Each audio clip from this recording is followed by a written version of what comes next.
No, it's all right. It's all right.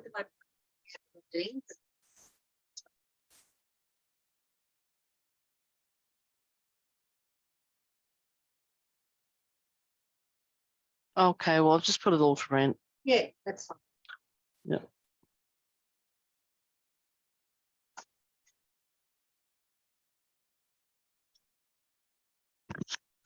I've opened that. Thank you.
pushing you, mate.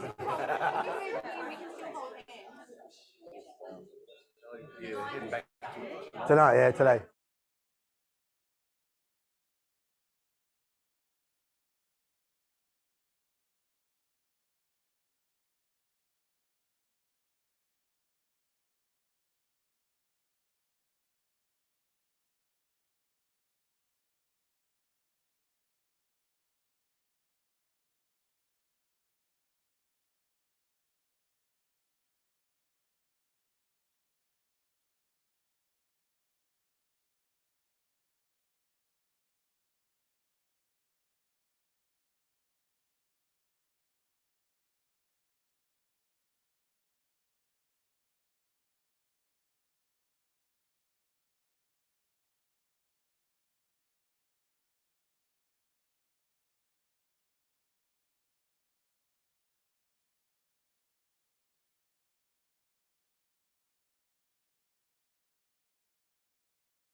They won't be happy when they get here anyway.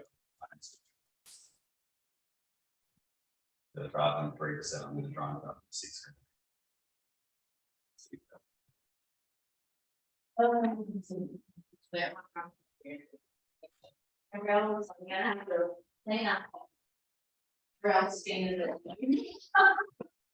God. When it says mute at the top of my screen,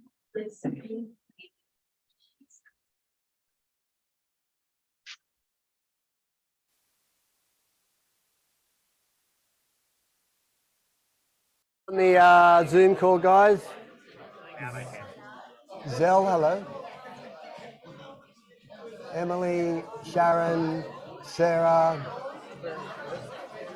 Isabella, Clint, Evans Head. Hello, Evans Head. Elise, Samantha. Everyone can hear me. Everyone can see me. Thumbs up, you can hear, yep. I'm going to go into the middle of the screen over here. Can you see me all right still? All right. I'll do my best to make sure I stay in the vicinity of the screen so I'm not out off stage. Who else we got here? Samantha, Megan, hello. How are you all? Brody.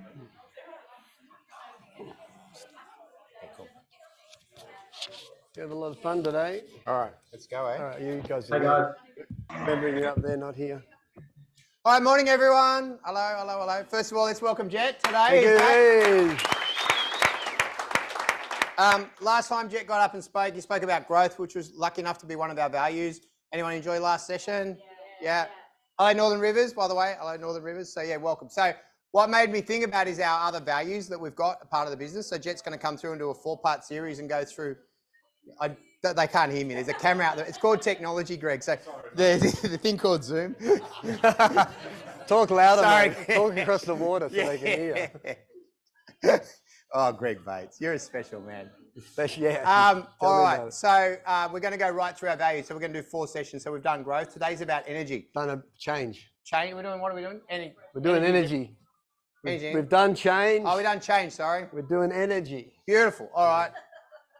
Yeah, cool. All right. January, we're doing Correct growth. the person that pays you. That's great. Yeah, cool. We're off to a fucking great start. Awesome. Cool. We're certainly going to change. Next week, we got Jeff coming to go through the last 2. No. Yeah. No, I'm only joking, Jeff. Anyone heard my hangover story? What happens when we want to get through a hangover? What do I say? If what? If I gave you $1 million, what would happen? Would you still have a hangover? Anyone woken up with a hangover? Yeah, end of the world, yeah? Anyone imagine driving to Sydney if you had a hangover? It'd be pretty hard, yeah? If there was $1 million, how quick could you get to Sydney? So my thing is energy is a choice. Energy is a choice, yeah? It's your choice how you want to do it because you're the same person, there's just $1 million at the end of the drive, yeah? So, you know, and if anyone's looked at the weekly thoughts, we talk about capacity. So anyone remember what capacities we went through? Which ones? Mental, emotional, Physical. Anyone know what the last one's going to be? Spiritual, yeah. And when we talk about energy, what I think, if you look at those 4 areas of your life, that's what allows you to have more capacity and energy. So that's all I wanted to say, but I'm really interested to know what we're going to talk about today. Yeah. Can't wait, mate. You just told everyone. Beautiful.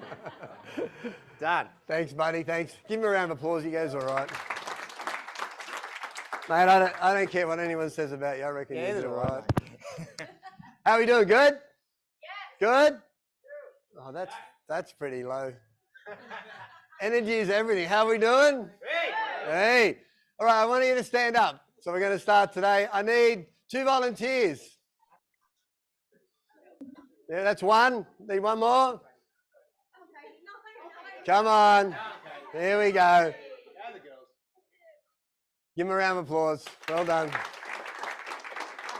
Now, stand facing each other.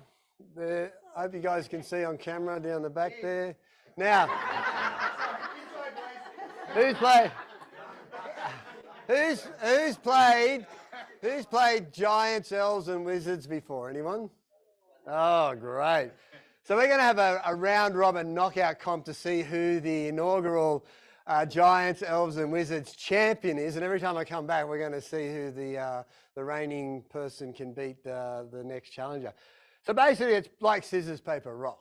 Okay? You've got a giant. Rah! Okay, show me a giant.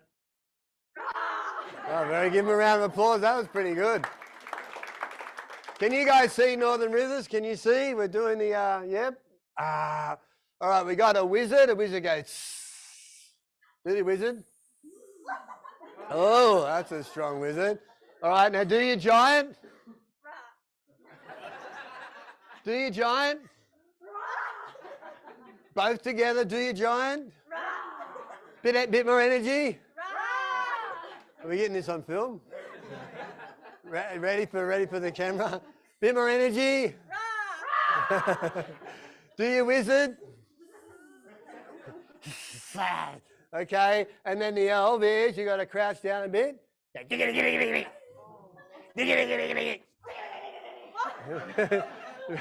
your elf. Okay, do your giant. Do your wizard. Do your elf. No. No. Okay, now this house, give him a round of applause. Go, grab your seat. Grab your seat, very good. Now, giants beat elves, right? Because they squash them.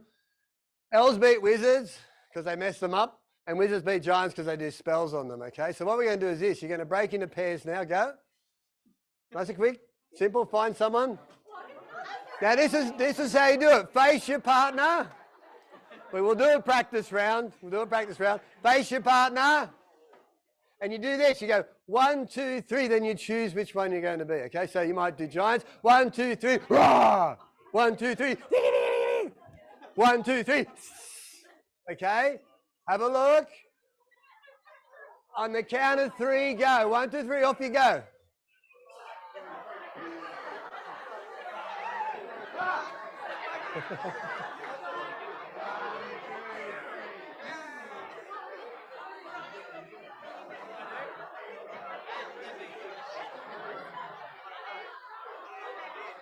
Oh, you got to keep practicing.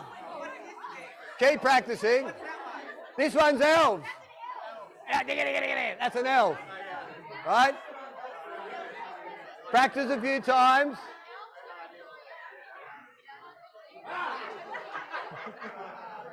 No, wizard. Did you do a wizard or an elf? I did an elf. An elf. He beat you. Okay. All right. Not too bad. How are we going at home? Are we going all right there on the cameras? All right. So wait. Hey, we're not finished yet. So what you got? Everyone got how the game works. So what you're going to do is go into your partners again, and you're going to do best of 3, right? And the loser is going to sit down, and the winner is going to stay standing. Okay.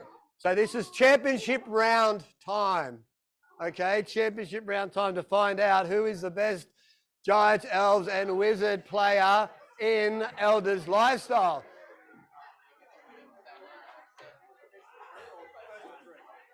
Put a bit of a...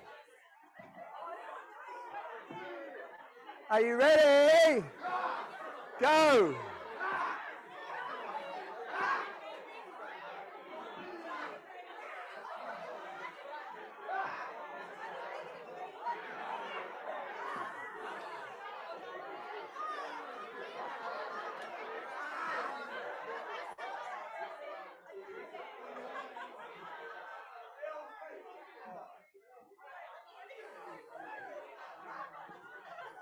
Okay, we should have some winners.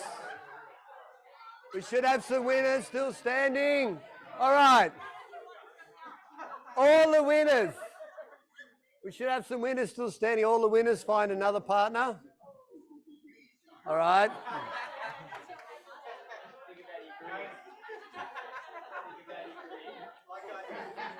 All of you still in? Yeah, good. Come up here. Come up here. You're still in? Find a partner. Find another partner. Yeah, there you go. Here, have you got a partner? Who hasn't got a partner? Okay, well you get a buy. So you're still a winner. Don't go anywhere. You're still going to play. All right. So you guys that are left, you got best of 3, and the losers will sit down, and we'll be left with some winners. Okay, we should have 1, 2, 3. What was that one? That was a gremlin. 1, 2, 3, 4, 5, 6. We got seven groups. All right. So we should have 3 or 4 winners. Are you guys ready? Best of 3, championship round number 2. Off you go.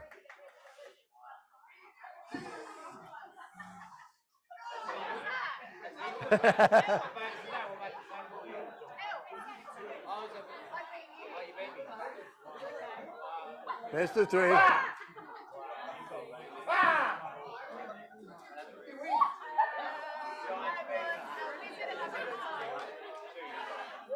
All right, winners. All the winners up the front. All the winners up the front. Are you a winner? Up the front. Winner. Winner. Winner. Are you a winner? Are you a winner? All right. You know how you've got elite real estate agents? Well, this is elite Giants, Elves, and Wizards players. This is a special occasion. You people are rare. 1, 2, 2. All right, we need one more. Hang on a second. Yep, okay. So partner up. What's going to happen is we're going to have 1, 2, 3, 4. We're going to have 4 left over after this round. Are you guys ready? All right. Best of 3. Off you go.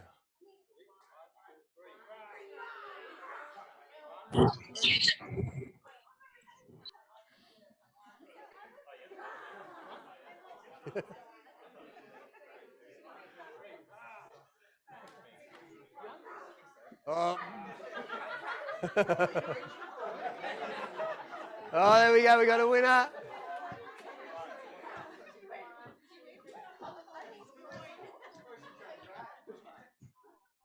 Okay, who's left? Who's left? All right. Okay, this is the final before the grand final. We're going to be left with 2. Oh, look at this.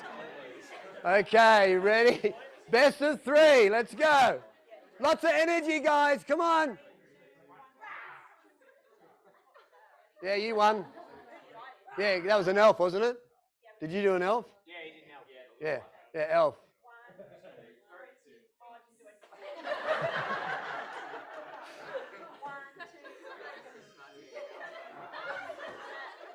Elf, wizard.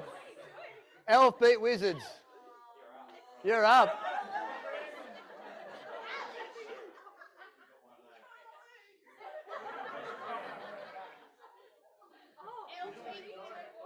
Who's the winner out of this group? Oh, here we go. Someone get a photo of this. One of you is just about to be crowned the Giant Elf Wizard Champion of Elders Lifestyle Gym. I don't know. What do they get? What do they get? The dignity back. Nice, mate. Nice. All right. Come on, give him some encouragement, guys. Come on, give him some encouragement. Woo! Keep it fair. 1, 2, 3. Are you keeping track? I'm laughing. 1, 2, 3. Rah! 1, 2, 3. Rah! You won, Ali. Ali won.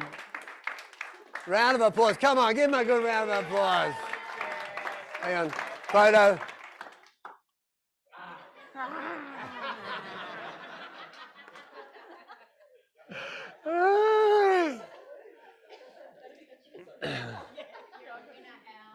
Oh, that's hilarious.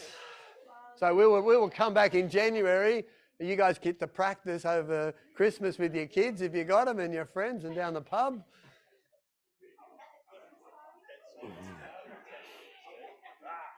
But today we're talking about energy.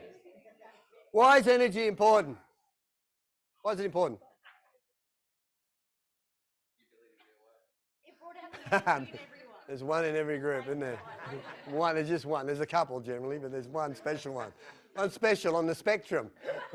They call it Asperger's. Yeah, right on the spectrum. How's life, by the way? Good. Sorry, who was saying? Someone said something? Vibration, yeah. How many of you have seen a person come in the room that has had a bad vibration? Yep. Do they feel welcoming, warm, affectionate? Someone you want to be around? How many times you've been in a room where someone's come in and they've been buoyant, positive, excitable? Yeah. There's a different vibration. Good point. Why else is energy important?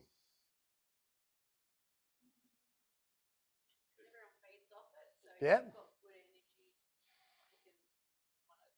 Yeah, it's contagious. Yeah.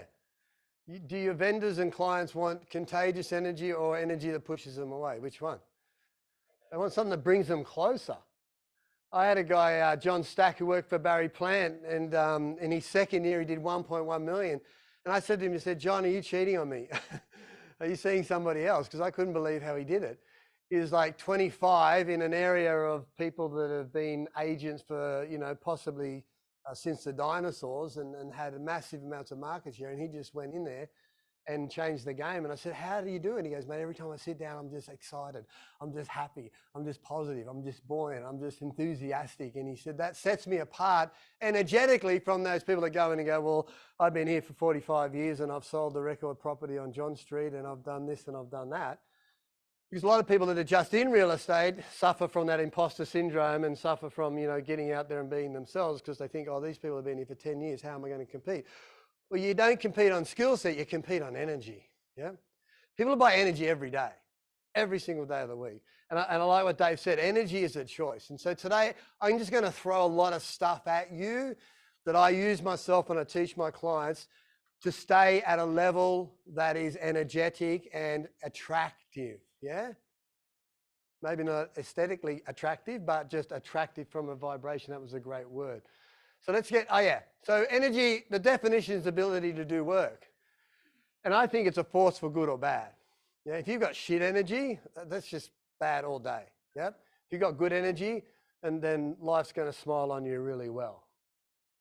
This is where I used to live. I used to live up here, and every day I used to swim out to an island here, out here, and back around, down here to South Cronulla Beach. Best place in the world. Loved it.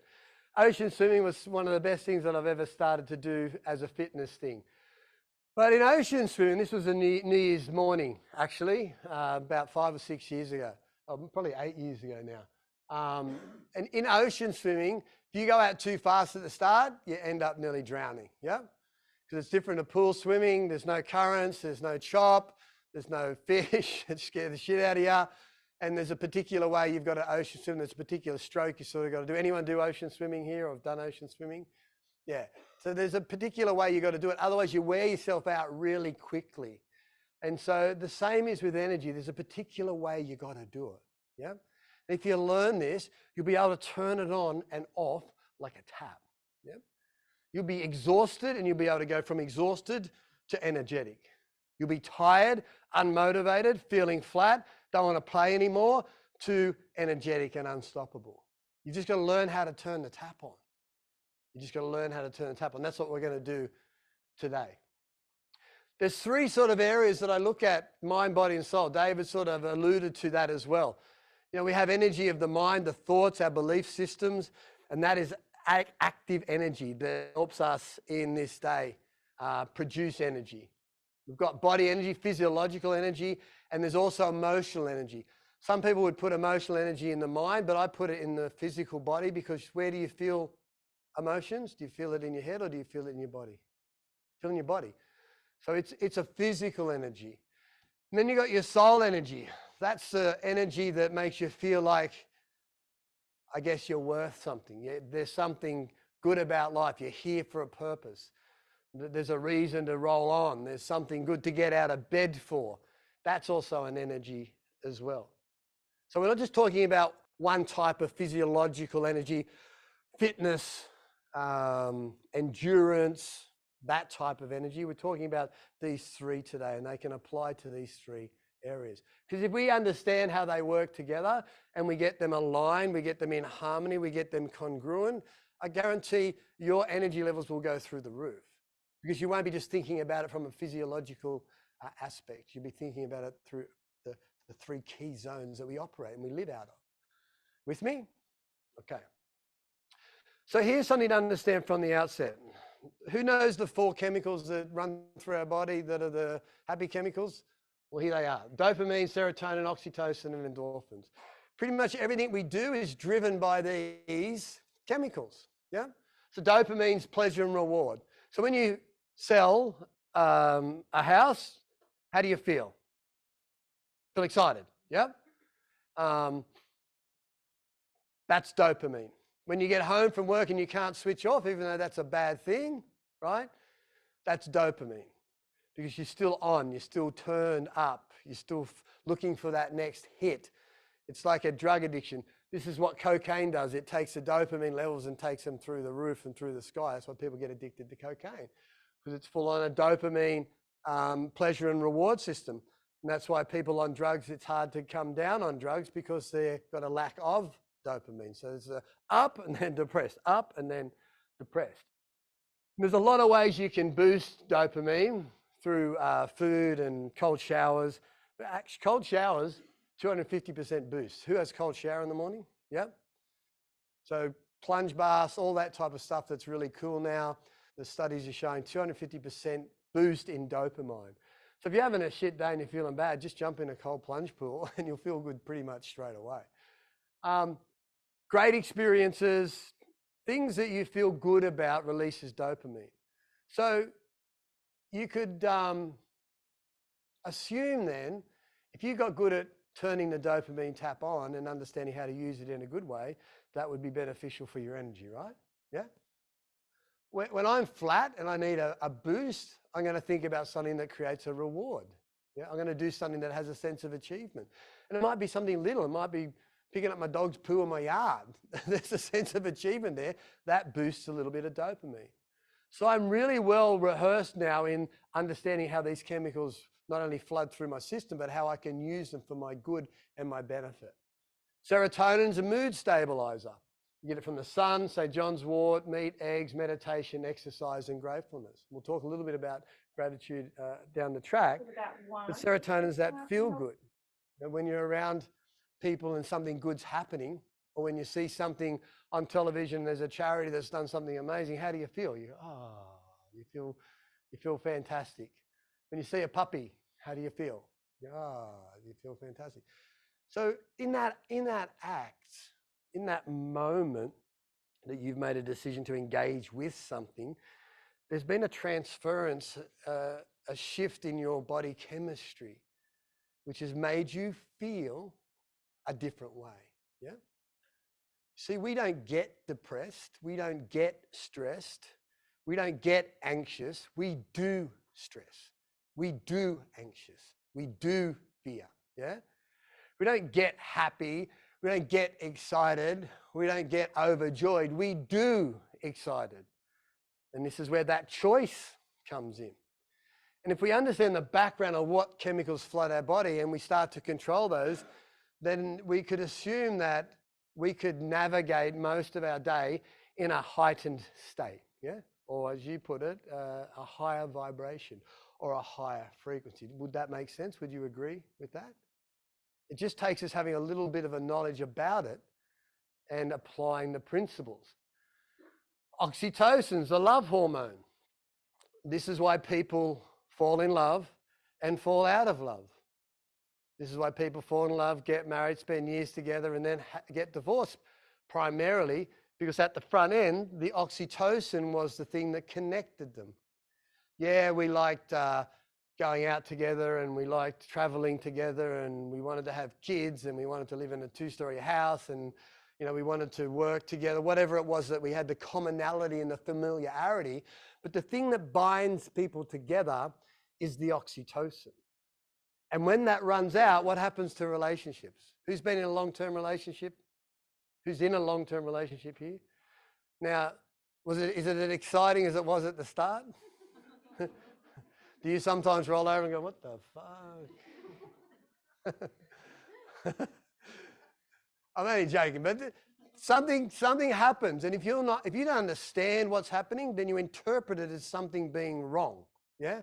Oh fuck, I don't love this person anymore. There's something different about them, or I don't feel the way I felt before, or it's not exciting anymore, or they don't fulfill a need that I have, or whatever, insert stuff here. That's because the oxytocin isn't there anymore. And if we understand that, that helps us in the management of our own energy systems and our own chemicals that flood through our bodies as well. If you come into work and you're high-fiving people, saying hello, giving people hugs, you're boosting oxytocin. Yeah? As opposed if you're walking and going, sit down, stressed, under pressure, worried, all this other stuff, which is cortisol release. That's the opposing chemicals. Cortisol and adrenaline, that's in constant tense state. If you're in that state, you're pushing people away. You're not releasing this. So we could do an exercise here where I said, think about something you've done that's been exciting this week already. What's something? What's a win you've had? Or the week, something you did on the weekend that was fantastic. Give me an example. Supercross. You watched it, went in it. Was it good? Was it exciting?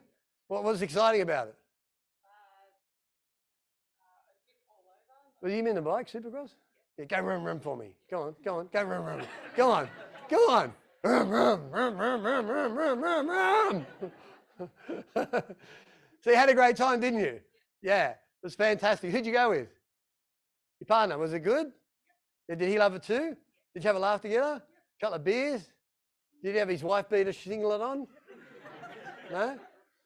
My partner called my black singlet a wife beater the other day. I thought, what the fuck's that about? She says, what do you get your wife beater on for? I've never heard that before. So how do you feel when you think about that? You feel really good. So it's not you're not jumping out of your skin right now, but your chemicals have shifted. Yeah? Just by talking about that. If you talk to some people, it's like, well, how you going? Oh, fucking, you wouldn't understand my life. Like, I lost that listing. Oh, man. And so you can use this as a culture, yeah, if you're conscious of it. You could say to yourself, all right, every time we go into the office, we're going to find someone. How you going? What have you been doing? What's been a win? High five. And generate this stuff yourself, yeah? Because here's the thing. Which one do you think we default to? The negative chemicals or the positive chemicals? Negative, yeah. We're wired like that. What's wrong? Shit, Dave's looking at me funny. I haven't done something. What's going on? We're wired for that. And we see the problem in everything, yeah? We're like accountants. They did research on accountants and they found accountants were more pessimistic than normal people. Funny that. Why? Because they're looking for mistakes all day. That's their job. All day. And they found that it had a big impact on accountants have shaky relationships. There's studies about it because they look for faults all day. So they go home and they do what? They look for faults all day. You come into real estate, the listing falls over, something doesn't go wrong, didn't prospect, hate yourself today, the car's fucked, everything's shit. Then you take that home, don't you? What about we come into work and regardless of the situation that's going on, we're fucking alive, we're here, we're on this planet, we've got one shot at that, give me a high five, give me a hug, let's generate some oxytocin, let's get some dopamine going and some serotonin, let's make this thing happen. Which one do you want? Yeah? Or do we sit there going, oh, fuck, I don't know anymore? Engage, lean in, play. Yeah? Very important. And then endorphins are around exercise and laughing. Who went for a run this morning? Who went for a walk this morning? Who fucking moved this morning? Anyone? Did you all get dropped off on your wheelchairs? Like, yeah, all right. Up you go. How do I get up there? Well, the lift's there. Oh, okay. Go to Port Macquarie where you go to die.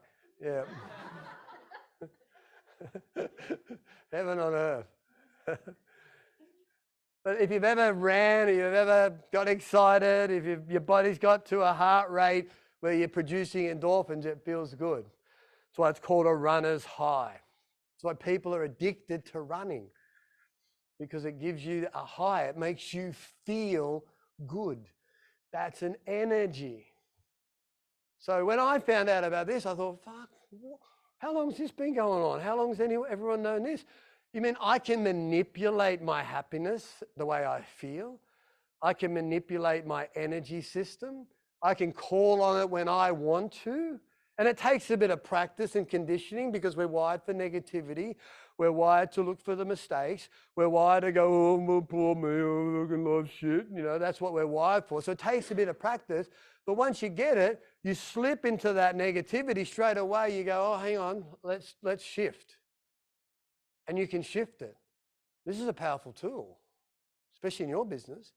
If you need to be on that up level, if you need to be enthusiastic, if winning business and doing great as an agent or an agency means there's got to be a contagious enthusiasm about you that separates you, just like my client did, from everybody else.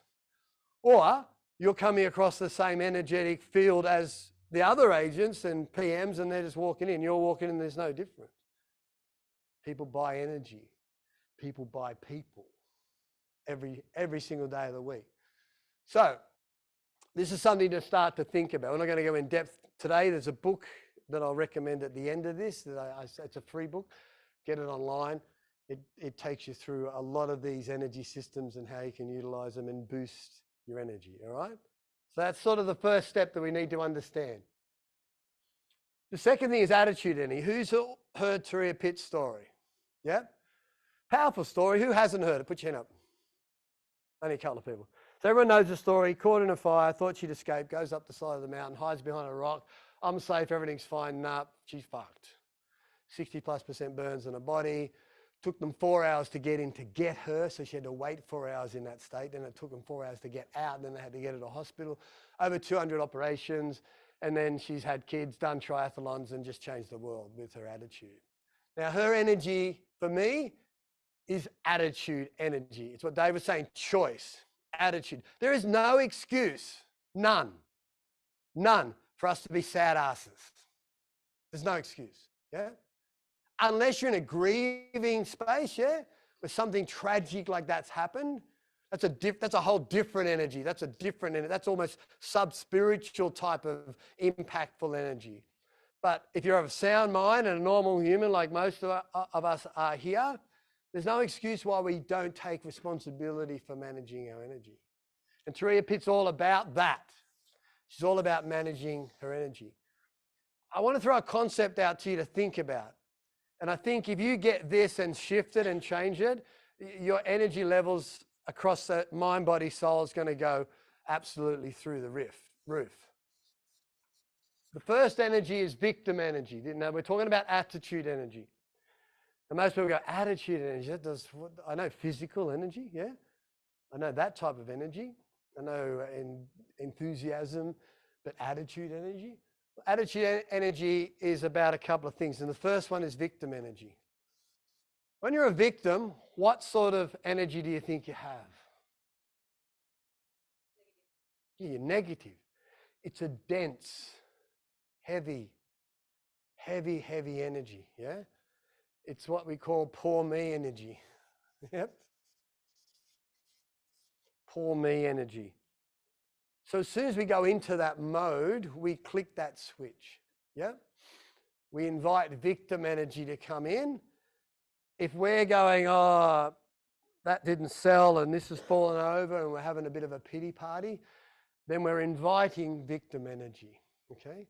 We're pushing away the dopamine, the serotonin, and we're access to the good, feel-good hormones, and we're inviting this type of energy. The other attitudinal energy is blame energy. Yeah? Blame energy is when it's someone else's fault. We point the finger at other people. We don't take ownership or responsibility. What do you think blame energy feels like? Yeah. Huh? Dark. It's negative. It's heavy. It's like I'm going to point at Dave and go and hide over here so he doesn't see me, you know? It's counterintuitive to who we really are as humans, but it's so easy to slip into. And then the last type of energy, whoops. For those of you on the screen, victim, blame, and denial, guys, I hope you can sort of see that. The last energy is denial energy, yeah? When we deny that we have to change, when we deny that things need to be different, when we deny that that process might need to be fixed, when we denied that it was our fault that this happened, yep? When we denied the fact that we should have been taking responsibility for our state, as Tony Robbins calls it, and we don't. And sometimes we have one of these energies at a time. Sometimes we have all three. Who's got a few challenges at the moment at work?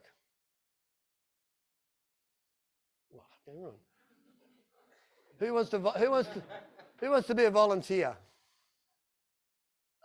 All right, come on. What's your name? Beck. Give her a round of applause. See, the first time you clapped, you know what energy that was? Shit energy. The second time you clapped, that was encouraging energy, right? Okay, what's going on? Property management. Oh, sit down. Too hard. Can't be saved. Stay there. What's going on in property management? I've had a lot of outgoings in the last week. Yep. At least one a day. So that's been, and there's been problems with pretty much all of them. Yep. And how have you done any of this in that? With all that happening, what have you noticed? It does. It just drags your energy down. What do you do? Where have you been playing the victim? Why have I got all this work to do? Why have I got very good thing? That's brave. Why me? Why am I getting all these people moving? Yeah. Yeah. Yeah. No, that's a reality that's happening, Yeah. maybe, yeah, but it doesn't help you asking that question to yourself, does it? No. Yeah? Where are you maybe blaming? I don't know. Whose fault is it, Dave's? So there's a victim energy, why me? Why are they moving? Why what's happening? And what are you sort of blaming for the reason that's happening? Or what are you denying in the process? How are you feeling? You're frustrated, you're angry, you're pissed off, annoyed, Exhausted. exhausted, yeah? And what happens when you're exhausted? What are you saying to yourself? Apart from, fuck this, I'm out of here. Sometimes just too hard. It's Too hard, Yeah. okay, yeah. I can't get all my other stuff. Too hard, all right, so too hard's down here, yeah? So there's a bit of denial happening. What else is going on? How else are you feeling? Frustrated, too? Oh yeah, taking over from Yeah, so who managed them before? like previous property managers that have done Yeah. the ingoings and stuff. Have they done a good job or not? Mostly, Mostly, so that's Yeah. no. but the tenants, yeah. Okay, so there's a, can you hear what she just said then? What she just alluded to then, did she allude to victim, blame, or denial? Blame, yeah. What else? It's good. Is everyone following this? Yeah? What else? What else is going on? What are you not happy about? Everything else is all right. You can say it. We're in it's safe space, yeah. Yeah, it's just that I've got all that going on and then all my other stuff as well. So it's just Yeah. a bit of overwhelm. Bit of overwhelm. Yeah. All right, give a round of applause. Great work. That's not hard. That's not easy to do. Here's the thing, but whenever there's a challenge, a setback, a problem, whenever you start to feel you're having that pity party, you can go to this model and you can start to ask yourself, where am I victimizing here? Yeah? Where am I blaming here? Where am I denying here? Okay? When you start to slide to de-energize yourself, yep, to get stuck and to start to be basically no good for anything that you want to do, no good for anybody that you have to work with, and no good for anyone that you have to go to after work, this model is a great way for you to take ownership, yep, and to start to shift your energy. Because what would we normally do? Yeah, we swim in this. We love this. We love it. Oh, we love it. And we come up with all the reasons why we should be there, and this is shit, and they did this, and they're moving, and someone did that, and the market's doing this, and we do it all the time. We've got PhDs in this.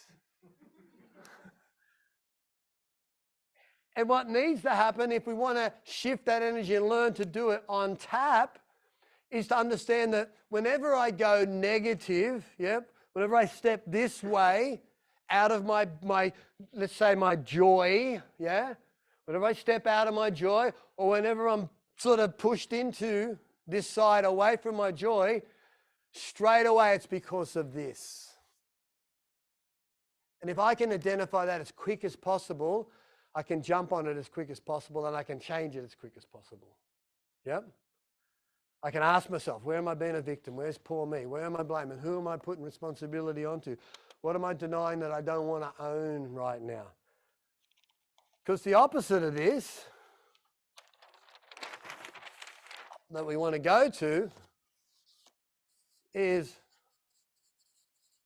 what's the positive, okay? So Beck, in your situation, what's the positive in all of this? When you were going through it. Yeah. I was able to do it. Okay, you're able to do it. Great. Where did you take ownership? So when you're a victim and in blame and denying, you weren't being positive, so your outlook. I heard this great thing the other day. It says, hope is optimism with a broken heart. Isn't that beautiful?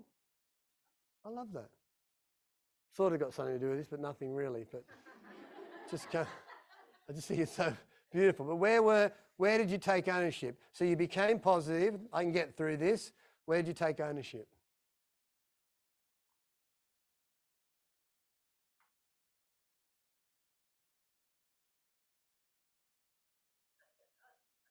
How'd you get it done? Now, I don't expect Beck to answer me like she knows, because she doesn't know, right?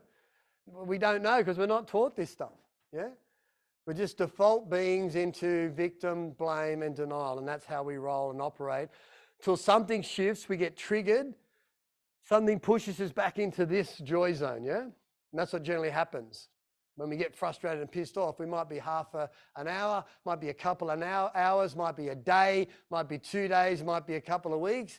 And then we'll see something, we'll have a drink, something will happen, we'll see a friend, we'll feel good, and we'll shift out of it again. And so we move from positive into ownership, and then we're into solutions mode. So if you experienced straight away what was going on, and you understood, okay, I'm sensing I'm starting to move into victim, blame, and denial mode, and you went straight to this, you would have created a better experience more quickly, and you would have been more effective. You got it done, great, but would it be better to get it done without the shit going on in your head? Yeah. Would it be better to get it done without the frustration and the anger and the annoyance and the chemical responses that's making you feel like crap? Would it be better to get it done without the anxiety and the stress and the worry and the pressure? Of course. Life's about experiences. Doesn't matter whether you're in PM or whether you're out there on a jet ski today having a great time. It's about the experiences that you control. That is energy. Because all this is energy. When you're positive, what type of energy do you have? Good. You have a good outlook. You're optimistic. I feel good about this. When you take ownership, what type of energy do you have? You're in control. I got this. Whether it's your fault or not, I got this. I'm going to do something about it. Because then you become solution focused. When you're solution focused, what type of energy do you have? Now you can take this model and put it in the sales team, you can put it in the leadership team, you can put it in the PM team, you can use it as a culture. What's your name? So Katie comes up to me, she's having a bad day, she's got the shits. We can sit there and go, Katie, where are you playing the victim? And I'm not accusing her now because she's used to this model. She's like almost expecting me to sit beside her and go, hey, rather than go, oh, poor girl Katie, oh, that must be bad, oh, that sucks, oh, misery loves company, oh, that's bullshit, that's crap. I can have a conversation now because we've been here, and you follow it on a little bit more later, but we can say, well, okay, and we can put it down here and say, are you feeling like a victim anywhere? And you can be honest and open, because I'm not going to judge you, because I'm going to do the same thing when I get in that situation. Does that make sense? Now you got a platform for change, a platform for the right energy that gets things done really quickly rather than them linger on. If you've got 20 people in a department and 10 of them are going through victim blame at the same time, what's happening to the energy in the department? Yeah? If you've got 20 people in the department and everyone understands a simple model like this and can converse about it when needed to, not at a deep personal level, that's other stuff, but on a work-related level like Beck was talking about, that's powerful. Because in your game, it's about speed of action, yeah? You don't have copious amounts of time just to do whatever you want to do. You've got to get stuff done quick, especially in PM, because it builds up and up and up and up and up and up and up and up and up and up, yeah? Someone hasn't done their job before they go on holidays in PM, that's the worst thing that can happen sometimes. Because the person that takes over their portfolio is like, what happened here? So has everyone got this? And that's what Taria Pitt was all about. And that's what she's all about, attitudinal energy, yeah? And if there's anything you remember today, it's this. This is the game changer right here. Because we're either in this victim mode or we're in the victim mode, yeah? And we want to be in the victim mode when it comes to energy. All right. The other thing about energy is energy vampires, all right? What do you think energy vampires are? Yeah, just people in general. Just humans. We get rid of the humans, we're right. We're fine. People who just suck the energy out of it. You sure about that? Yeah, definitely. What else? What type of people are they?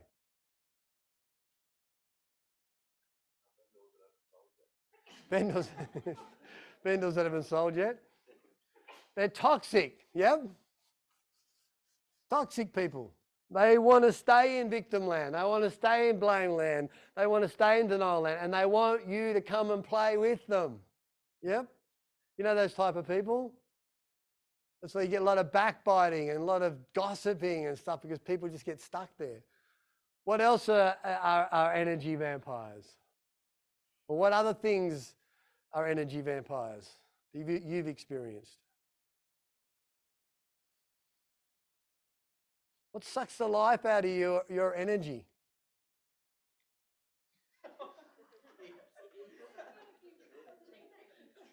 What? Teenagers, yeah, kids. There's energy vampires. Huh? Did you say staff? No. What other energy vampires do you experience on a day-to-day basis? Huh?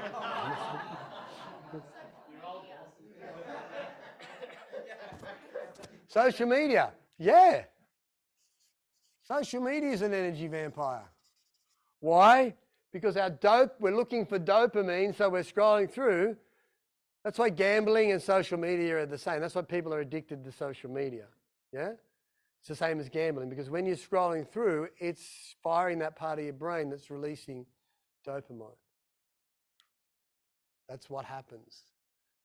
And so if you understand that, you've got half a chance of sort of stopping it. What else? Social media, people, toxic people, kids. Anyone that's in the triangle, yeah. Huh? Thieves? Thieves. Yeah, thieves. That's not going to help.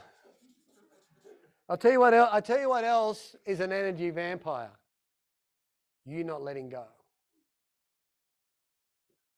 Yeah? That's an energy vampire. It takes away your energy.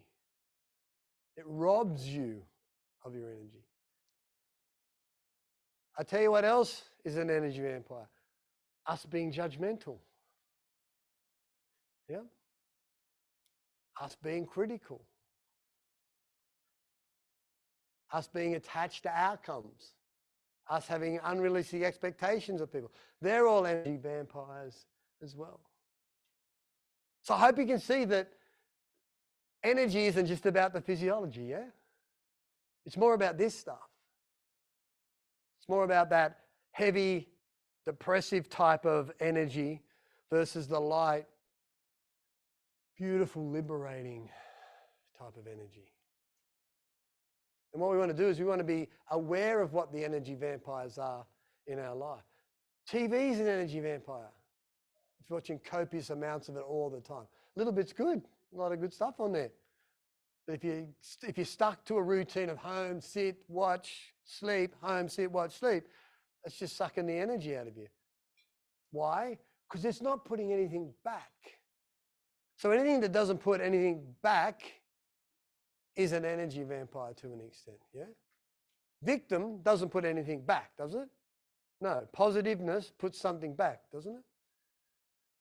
Blame doesn't put anything back. Ownership puts something back, puts it back to you. So there's this shift. There's this moving. You all should know where your joy space is. Yeah? And you should protect that. It's one of the most important things I think we need to do as humans is protect our joy. Fiercely protect it with everything that we have. So the challenge for you is to understand what your energy vampires are. The next thing I want to talk about around energy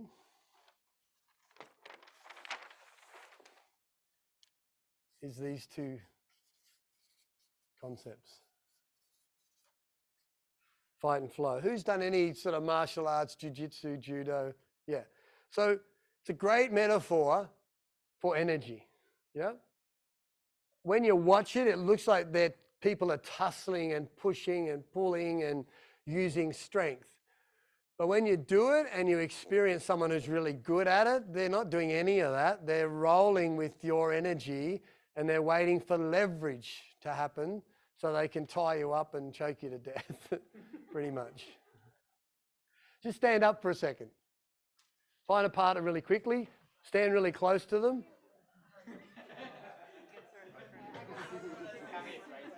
Now, just face your partner. It's not going to take long. Now, all you're going to do is this. You're going to put one hand on your partner here.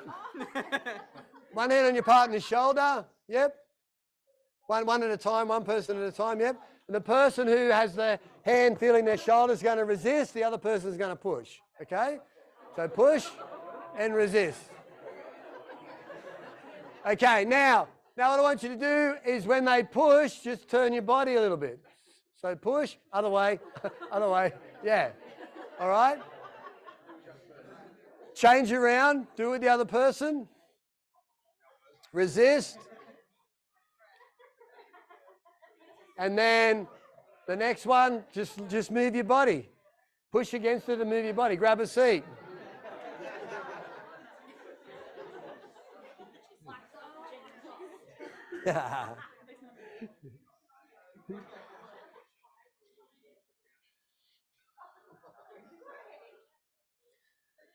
So what you should have noticed is the resistance, your physiological resistance. And when they went and just let go, you should have felt the flow. Yeah? There's a Chinese principle called Wu Wei, and it means do nothing. Yeah? Do nothing, no force.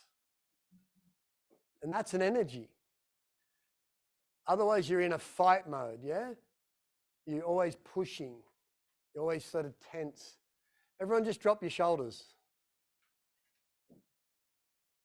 Did you see that? I said drop your shoulders. I reckon over half the room went like this. So what state were you in before I asked you to drop your shoulders? Tense. Yeah. You were sitting there, supposedly relaxing, listening to a session, but your body was like tense. And you went, oh, hang on. Relax. It's cold. Now this is cold. Can you turn it? In real estate in particular, we're always in fight mode. We wake up like this, come to work like this, we go home like this, we go to sleep like this. Because of all the anxiety, the pressure, the tension, and the struggle that we put ourselves in on a day-to-day basis energetically.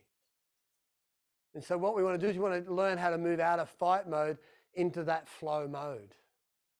We want to start the day in flow. We want to go into the day in flow. We want to finish the day in flow. And the Wu Wei principle of do nothing, no resistance, no force is a really powerful tool to try and learn and understand. More so when you try and catch yourself when you're tense. That's an exercise you can do through the day. Check your shoulders. Just go like that and see, oh, okay. And when you do it next time, if they stay like this, oh, all right, I'm in more flow than I am in fight. Nothing really good happens in fight. There's a whole lot of research around the impact on our body, impact on the way our prefrontal cortex works in our brain, impact on our attitude, impact on our skills, learning. There's a whole range of things. We want to be able to just relax and be more in flow. But the thing that keeps us in fight is expectation and that attachment to some sort of outcome. And we want to sell the property, we want to get the listing, we want something to happen in PM, we want something to happen in a relationship, we want something to happen in our life, we want something to be different. And we're always in this tense chasing type of energy. Nothing wrong with the things that we want, but the road to those things has big consequences on how we are as humans, particularly around energy. Because if we're always in that constantly tense state, we're always prone to be on that negative line. And so how we get from fight to flow is we've got to learn how to let go of the outcomes. We've got to let go of the attachment to the outcomes. There's nothing wrong with the outcomes. We're in the business of selling real estate. But if it's all about just selling real estate, then we've lost. Because life's bigger than that. And if we can learn to let go of outcomes, and this is about relationships as well, we've got expectations on our partner that causes us to be in fight mode. Someone mentioned their kids. We've got expectations on our kids to behave a certain way so that we feel happier. But if we let go of all of those expectations, then we tend to be more in flow. We tend to go with things. It's like Bruce Lee said, be like water, be of no mind. When water finds its place, it becomes whatever it becomes. In a cup, it's a cup. In a river, it's a river. In the rain, it's the rain. But one of the most fundamental energetic systems that we have is that flow. If I catch myself in fight, I'm walking fast, yeah? And I feel tense. And I might pick at my skin. That's a message to me that I'm in fight mode. Even though I'm not going 100 miles an hour, it might be really subtle, but I've got really good at the nuances about when I'm in fight and when I'm in flow. And so I'll slow down almost to a standstill, just get some of that breath of life in me and just sort of go, all right, let's reset, let's come back, let's stop. Yep. Still have the intensity and the drive to accomplish whatever it is I'm setting out to do. But sometimes we replace that with anxiety, pressure, and we have to prove ourselves in some way when we're on the way to getting there. Rather than anything that happens to us today is a gift. That's a flow state. Yeah. When we run life rather than life running us, we're in a flow state. And so if you can get really good at letting go of attachment, and the Buddhists say all suffering comes from attachment. So when you're upset that you didn't get the listing, or when you're upset when it falls over, or when you're upset your partner did something, or when you're upset when your kids, or when you're upset when you look in yourself in the mirror and you don't like yourself, or when you're upset you don't have enough money in the bank, or when you're upset you can't go on a holiday, or when you're upset for whatever reason, you're attached to an outcome that's causing you suffering. Rather than letting go of that outcome and going, it is what it is, as it should be. I've got a question on this. Yeah. While I'm looking at it, like, I suppose I've had a concept that, say you're new in real estate. Yeah. You got to fight to get there and then you get the flow. Well, as obviously something you challenge. No, I disagree. Yeah, that's why I'm being a bit challenged by it. Yeah. In the early stage, So how this- can you stay in flow when So the assumption is that the assumption is you don't have the intensity or the drive to accomplish something if you're in flow.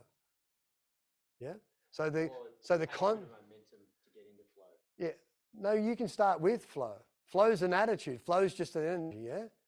So if I come into real estate and I'm like, I've got to get a listing, and there's that energy, yeah? That's fight energy. Yeah, it's not about the hours I work. It's not about the doors I knock on. It's not about the amount of calls that I make. It's my energy in that moment that I'm doing those things, yeah? And if my energy is I got to get a listing. I got to get a listing. I got to get a listing, as opposed to I'll get a listing. I got to do the discipline. They're two different states. But the construct we live in Western society is the construct of drive, hustle and grind, not hustle and thrive. Yeah? Push yourself as much as you can, and that's an indication that you're doing the right thing. But the opposite is you can still be doing the same thing, but the experience is different, right? And that's what I'm saying here. I'm not saying you don't come to work eager to do your best and put in the hours and do what you need to do to build momentum and get traction and build your brand and get your positioning and drive. But my experience has been that model versus come into real estate and do the predictable things that need to be done in real estate from a flow state is far more beneficial longer term and short term, but longer term. Because when you're in flow state, you're clearer. When you're in flow state, you're more productive. When you're in flow state, you're more confident. When you're in flow state, you have more energy. When you're in flow state, you're less critical. When you're in flow state, you're less impulsive. When you're in flow state, you're less self-judgmental. When you're in flow state, you accept yourself more. So all of those things are plus, plus, plus, plus. When you're in fight state, you're in judgment. When you're in fight state, you're putting pressure on yourself. When you're in fight state, you don't accept yourself. You're more judgmental about who you are and what you can do. When you're in fight state, disappointment smacks you on the ass and knocks you out. Yeah? When you're in flow state, disappointment's like, all right, what do I need to do better? How can I get this done? And on I go. So it's a good point you make, Dave, but it's not valid in the sense of the two states. Does that make sense? Yeah. And I'm advocating flow state every time. And because if I'm in fight state, right, I might get it done, but there's always an impact. There's always a cost.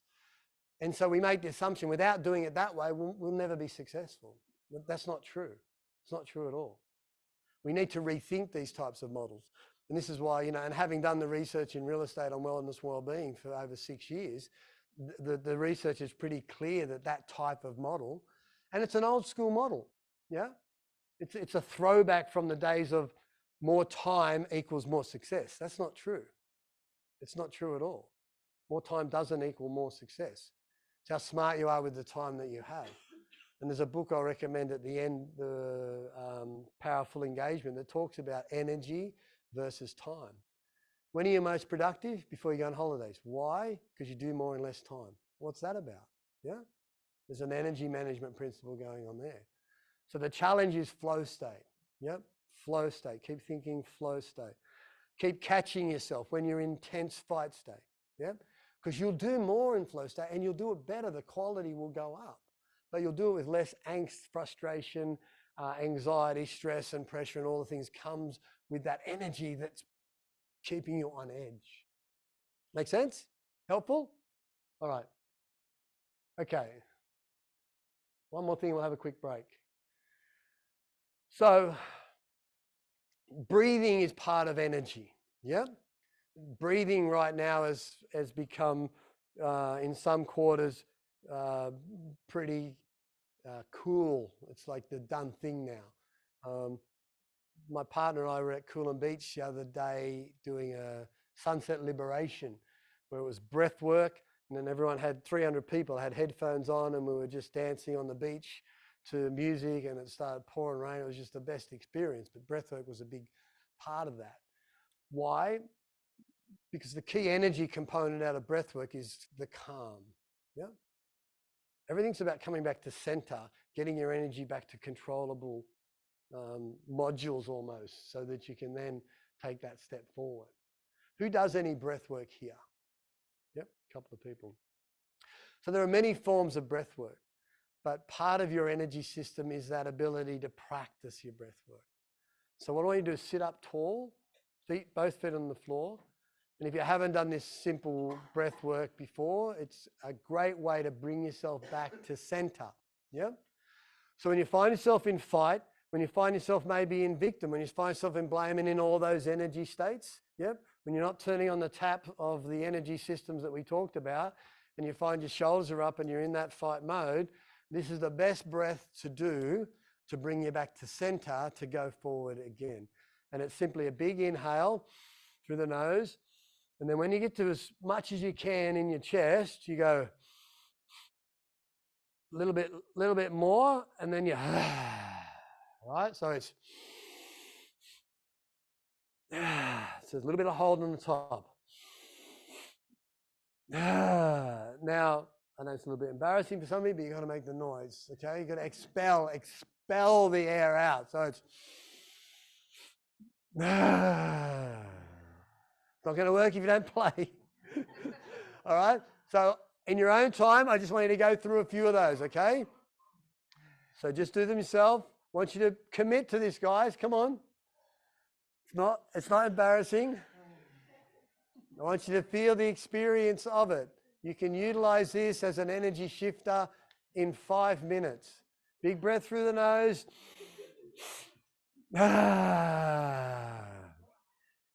Try and expel, try and get it out. When you don't expel it like that, you're not emptying your lungs. When you're emptying all of your lungs out, and that's the idea, yeah? So you've got to get right in, so it expels right out. All right, keep going. We're going to do this for a couple of minutes, okay? And what should happen is your head should start to get a little bit light. Yep. You start to feel a bit dizzy, stop. But I want you to commit to it at least for 1 minute to 2 minutes, all right? We ready? Let's keep going. I'm going to check. Stay upright. Couple, I need some more. Expel it. I can't hear you. Let's hear you expel it. How are we going at home, guys, on the Zoom? We all playing? Big breath in. Get it out there. Come on, Natalie. I can see you. Natalie's got a camera off. How can he see me? Keep going. About 1 minute. I want you to feel it. Your head should be getting a little bit lighter. You should be feeling a little bit tingle on your arms even sometimes. About 30 seconds.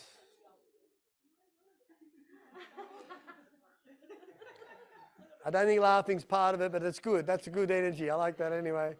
About 20 seconds. Try and get 4 more in, guys. Come on, let's go. Big breaths in.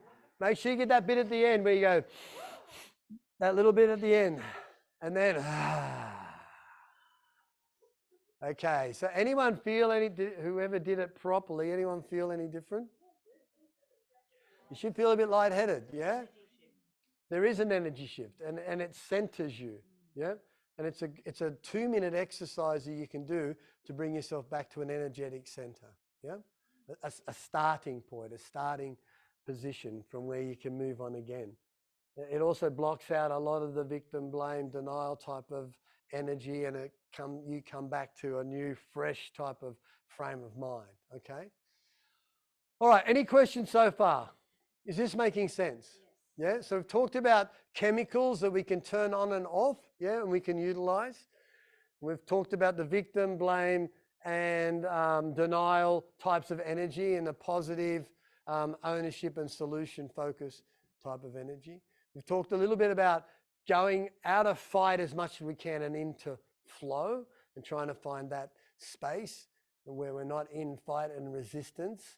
And we've used a simple technique on how to come back to center and reclaim our energy. If your energy's got away from you, and if you're tired, if you're frustrated, if you're annoyed, if you're exhausted, if you're overwhelmed like Beck, would have been a great exercise for you to do when you started to feel overwhelmed, okay?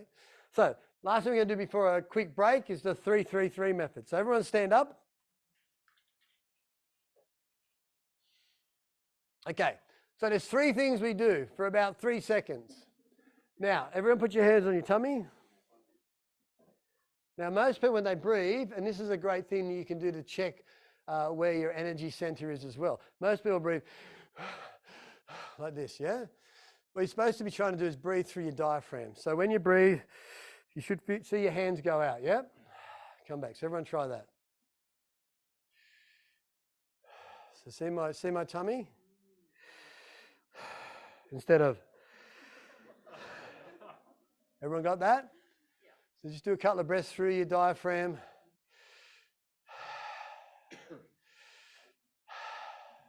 Everyone got that? Is it working? Yep. Who's finding it difficult? Anybody finding it difficult? You just keep your hands in. Just try and push your tummy out as you breathe in. This really pulls you down to that centeredness. Yeah. So what we're going to do is we're going to do 3 of those really big deep breaths, right? And then what we're going to do is we're going to run on the spot really quickly. So let's see you run on the spot. Come on. What's that? That's it. A little bit quicker. A little bit quicker. A little bit quicker. Fast as you can. Go. All right. Then stop. And then, hey, you can feel that already. A couple of breaths and a bit of exercise, and I'm buzzing like a Christmas tree. And then the last thing you do on the count of 3, 1, 2, 3, is we're going to go, go, go, go. All right, everyone got that? So count of 3, let's practice. 1, 2, 3, go, go, go. A little bit more energy. 1, 2, 3, go, go, go. So we're going to put the 3 together, right? So you ready? Come with me. On the spot, nice and fast. 3, 2, 1. On the count of 3, 1, 2, 3, go, go, go. Okay, you ready to go? This time we're going to take it up another level, all right? So we're going to do the 3 big breaths. We're going to run the spot for 3 seconds. Then we're going to do as loud as we can, louder than that, 10 times louder than that. Go, go, go, all right? You ready? All right, big breath in.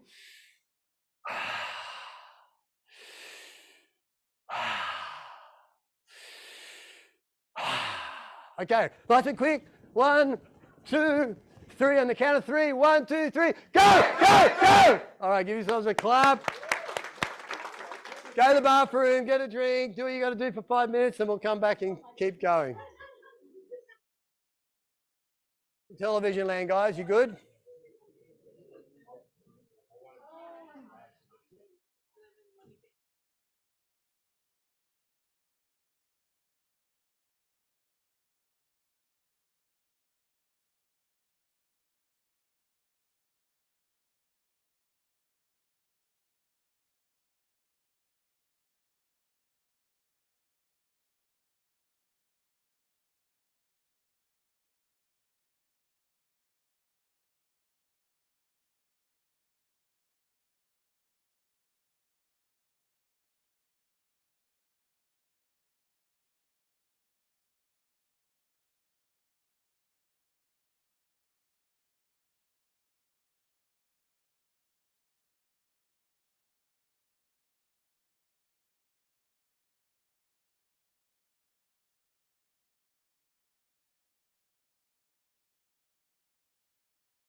You got everyone? Let's get stuck in it. So we talked a little bit about the chemicals, like I said, the dopamine, oxytocin, serotonin, and endorphins, and we can turn those on and off as we pretty much want to, whenever we need to. We've talked about the attitude energy, the victim blame, and the denial, and using that as a way when you're feeling off, or when you are challenged, or you do have a setback, or you're frustrated, angry, whatever it might be, to put yourself through those filters, and so you can get positive, take some ownership, and find the solution to get you back into the right energy state. Talked a little bit about breath, which you can apply. We talked about energy vampires, and the thing on the energy vampires is you want to go away or journal what are the ones that attack you, yeah? Because everybody has their own particular energy vampires that get to them and suck the life out of them. So you want to know what they are so you can combat that as well. Then the 3-3-3 method is just a little fun way to get yourself back into state. Yeah, Tony Robbins talks a lot about getting into state, and so I'd encourage you to use it personally. But we're just about teams, you know, bring it into the culture. Get past yourself and the embarrassment of acting funny, and utilize it as a performance tool, which is what it is. That's why, you know, Tony Robbins made that whole breaking state from NLP really in particular so famous. If you've been to Tony Robbins or seen any of his stuff, he's all about peak state, yeah? And peak state is peak energy. He's all about bringing those chemicals and overdosing on them in high quantities, breathing, getting rid of energy vampires, moving the body, having a little system. You know, he has his own system that he does every morning to get his body connected to those chemicals and fired up. So, yeah, use that whenever you can. Let's sort of move on. Has this been helpful? Yeah? How'd everyone feel after the 3-3-3? Yeah? You feel better? Yeah? So I want you to post me a pic of you doing it in the office.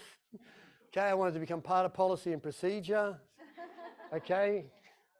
Part of the culture. Not everyone's going to play, but those who do are going to get the benefit out of it. Has anyone got a Tesla here? So the test, you got to plug the thing in when it runs out of power, yeah?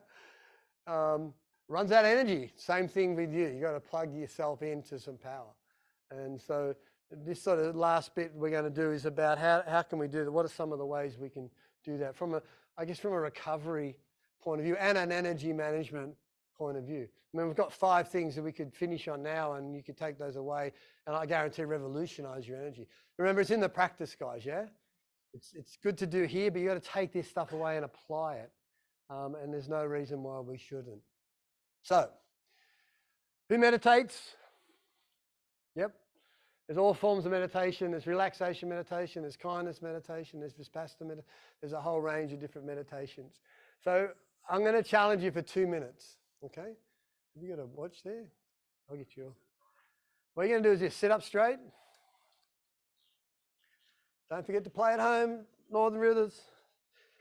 Feet flat. Hands gently on your knees. Just take a couple of big breaths just to sort of center yourself, calm yourself. Yep. And just start to, you know, you can look around the room and whatever you see, just look at it and just almost acknowledge it. Like there's a light, there's Dave's head. And more light. That's what I've seen Jesus in the shadows. There's a boat out there, carpet. You can feel my hands. Just start to connect with your space, yeah? Feel myself sitting in the seat. All the things you're not conscious of generally, yeah? Because you're going so fast. Just start to think about them right now. Just sort of come in contact with your hand on your knees. Different parts of your body might be a bit aching or a bit tight or comfortable. You might see the glass on the table, a pen, a pair of shoes, white colour, blue colour. Just sort of start to connect with the room and what's going on around you. And then what we're going to do is just slowly close our eyes. Just keep your chin up. A couple of deep breaths through the nose, out the mouth. And just sort of sink really deep into that chair that you're on. feet nice and firm, planted on the ground. And what we're going to do is we're going to breathe through our nose and then out our nose again. We're just going to keep breathing through the nose, then out the nose again. And at the top and the bottom of the breath, try not to have any pause, just sort of like in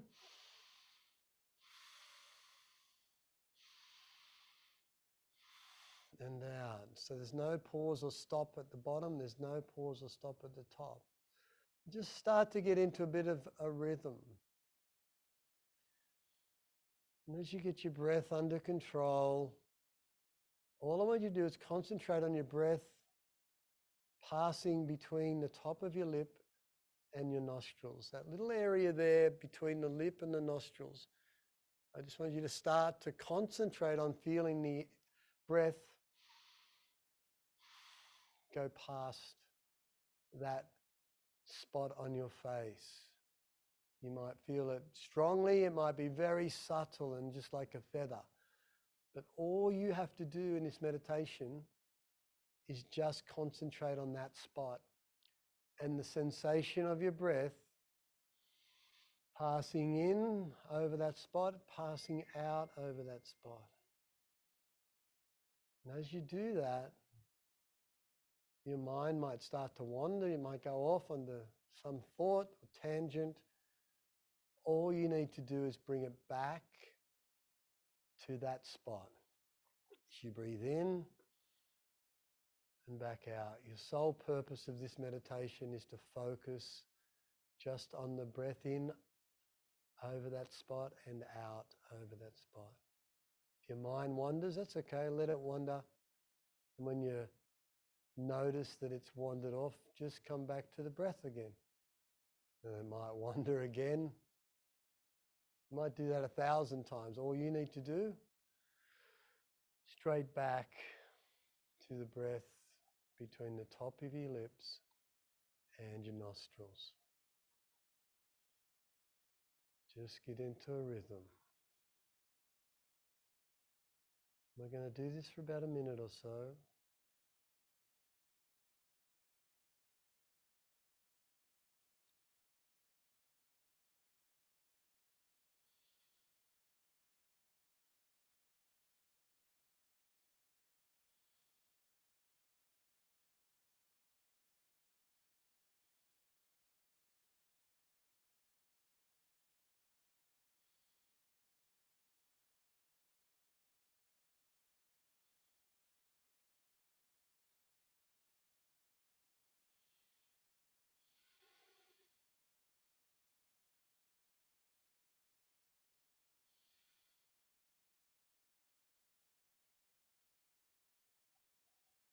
Just keep going for about another minute. Try and lock into that space between the nostril and the nose. Focus on that one spot.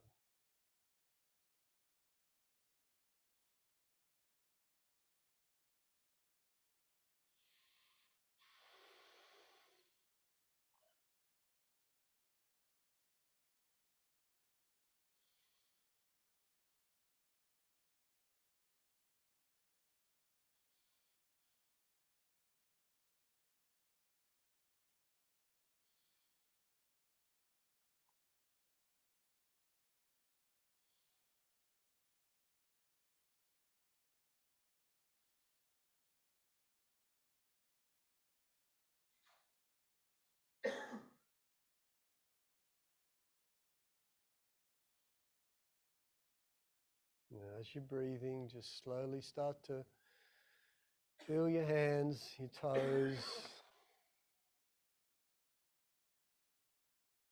Wiggle your legs. Move your arms a little bit. Open your eyes and just find something in the room, sort of come back to and sort of acknowledge in your mind.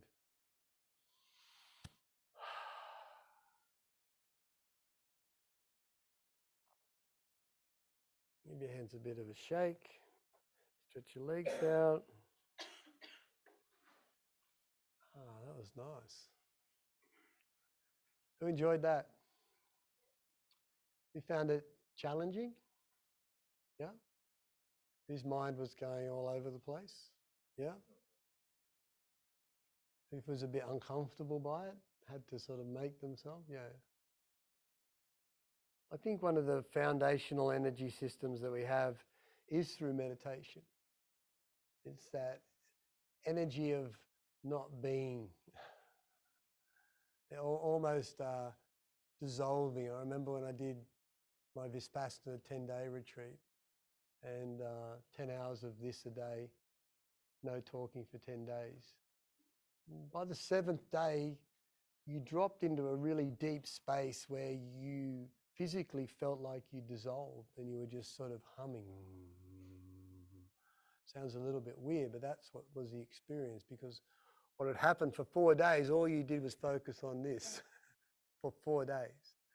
And so at the start, your mind was very erratic because it was not liking to be controlled. And by the 7th day, your mind still came into the picture, but it was far easier to come back to the breath. Yeah, it was far easier to come back to focus. It was far easier to come back to that energetic center. And this is probably one of the most powerful tools that you can use. You don't have to meditate for 10 hours a day. You can meditate for 10 minutes. And you can do a relaxation meditation if you want. You can do a whole range of them, like I said. I prefer this one because it really pulls me into mastering my busy mind and not eliminating it, but controlling it. So my mind was racing then as well. But I was 95% here. Well, my mind was 95% out here. Yeah. So it's not about stilling the mind and getting rid of thought. It's about ability to cut through energetically to what's important. Now, I'm sure you can understand then why this is important when it translates into work life. Yep. How many of you get pulled every direction? How many of you find it hard to focus?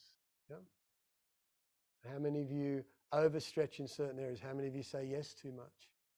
How many of you multitask too much? Well, we all do that. And what meditation does to our energy is it helps us in the real world when we come back from this beautiful space, which is part of the plugging in and the recovery and recharging our energy, just like the Tesla. But part of coming back to the reality of the world is that the storms and the winds and the tornadoes and the frustration and the things that generally would get to us, they come and go. Yeah? Because there's this centeredness inside us that we've cultivated through this meditative technique. So that what bothered us, what shook us, what shifted us from our energy in the past doesn't do that anymore. Why? Because we have this centeredness, this energetic alignment, this almost, if you imagine you're a tree trunk and your roots go down into the earth, this stability of mind. We were talking about it at dinner last night with Dave around self-leadership, and self-leadership being the mastery over all aspects of our life. How many of you eat too much? How many of you don't exercise? How many of you don't communicate properly? How many of you got busy minds? How many of you get stressed too easily? All this stuff that masters us, we want to start to master it, not only for business, but to be energetic aligned with our centerness. And so I encourage you to practice this. Even 5 minutes, 10 minutes makes a big difference. I'd even like you to see it as an organisation, bring it in as a lunchtime option, you know, that you can do. It's only going to help. It's only going to be good for you and, of course, the organisation. So, well done. Give yourselves a little meditation clap. Oh, I could have sat there and raved on for hours. You get into that zone. It's a beautiful space. It's a beautiful space, and you come back out of it really energized. And by now, some of you, if you played hard throughout the last hour or so through some of the stuff we've done, I think your energy should have shifted. Is anyone sort of experiencing that a little bit? The thing that holds us back is not only that we're worried about what people think, it's just hard to break through into just letting ourselves engage in stuff like this, yeah? Because we're not used to it. We're used to this. We're not used to this. We're not used to calm. The other meditative techniques you can use are walking. People said they walked before. I never liked washing up, doing the gardening, doing the washing, bringing the washing in. Now I love it because it's like I found myself, oh, fuck.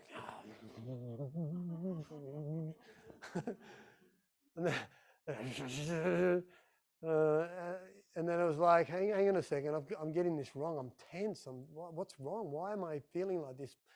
This is a gift to be able to do this. It's shifting my energy out of my center. And now it's like, it's just cleaning the pool. We got a tree that goes over our pool and it just gets leaves in it every day. And it's like, now it's just like, yeah, just out there. And I look forward to it now. So when you start looking forward to it, you know you've sort of shifted over to the good side. All right, let's keep going. All right, yeah, I know she's hot. I know she's a supermodel. I know she's sexy as all fuck. And it's amazing to wake up to her every morning. Her name's Gaia and she's a 12-month-old cavoodle. And we got her when she was 2 months old. Oh, yeah, and that's my girlfriend as well. But we got her when she was 2 months old. That's my world right now, yeah? My world's big, but my world, that's my fucking world, yeah? That's what lights me up, you know? There's a lot of things I love, but that's what I'm most grateful for. If you touch that, you're fucked, yeah? and that's the way I live, through that lens of gratitude. And, you know, I want to talk a little bit about that as an energy, because gratitude is an energy, yeah? It's something in the West we've misplaced, and it's something that's become a buzzword, yeah? Be grateful, you know? But it's so powerful in its essence. If I'm starting to shift energetically, I just look at my dog. I just find her. Come here. I just look at it. Come here. I just want to smell you. Come here. What happens? Why does that light me up? What happens in that process? Does anyone know if you've been listening? Who said that? Yes, serotonin, oxytocin. So I think everyone should have a fucking cavoodle or a dog or some sort of, you know, something that does that exchange. You know, we go, I just can't wait to get home on particular days, whether I go to the gym or not, because Gaia's out the door, just, she's like waiting. She comes in, and then my partner goes, ah. So what are you grateful about? What do you hook into, lock onto, like a heat-sinking missile, yeah? What do you lock onto that you're grateful for? Or are you like most people, which I've been just a bit blasé about gratitude. Yeah, you know, I'm grateful. Yeah, I got a great life. Yeah, things are fantastic. Because I want you to lock into it. Yeah, I want you to see it as almost a superpower. Yeah? Because that's what it is. Who's having some, Beck was before, but who else is having some pretty big challenges at the moment? Or who's had some challenges in the past? Yeah? You want to come up? Quick round of applause. What's going on? So I got my car stolen last weekend. Did you? Yeah. It's Port Macquarie, bud, isn't it? Yeah. You got your car stolen. How'd you feel about that? Shit. Shit. What sort of car was it? BMW. BMW, yeah, that's gotta hurt. Just insured, it's okay. It's insured, okay. Well, you got no problems then. You get a better one. Get a car. Well, what are you frustrated about? I suppose I worked to get that car and Yeah. took it in. Yeah. What are you grateful about the car getting stolen? Insurance. That's true. Yeah, insurance. I'm grateful. What's that going to do? Not much. Just annoying having to travel around with 4 kids. What are you grateful for around traveling around with 4 kids? Get to hang out with them. Yeah. What else? We're not walking. We're not walking. Yeah. What else? There's some other things. What else are you grateful for traveling around with 4 kids? What are you grateful for not having a car? What are you grateful for having it stolen? Opportunity to get another one. Yeah. It might sound like small things, but they're big things. Yeah. What's happening here? There's an energy shift. Yeah. We're trying to get him to see that something not good that's happened. There's a lot to be grateful for in that. Yeah. Who's met people that have had cancer? And there might be people here that have had cancer, and you talk to them and they're just grateful for what's happened, you know? Not that you want that to happen, but that we've all met people and we've all been through our own experiences where the shit's hit the fan. And at the start, it's been just horrendous. But then we've come out the end of it as things have changed and we've gone, okay, you know, I'm grateful for that experience I've learned. And that's exactly what's happening. Even though these are small things, don't have to walk, get time with 4 kids, you get a new one. These are all things that are shifting your energy, yeah?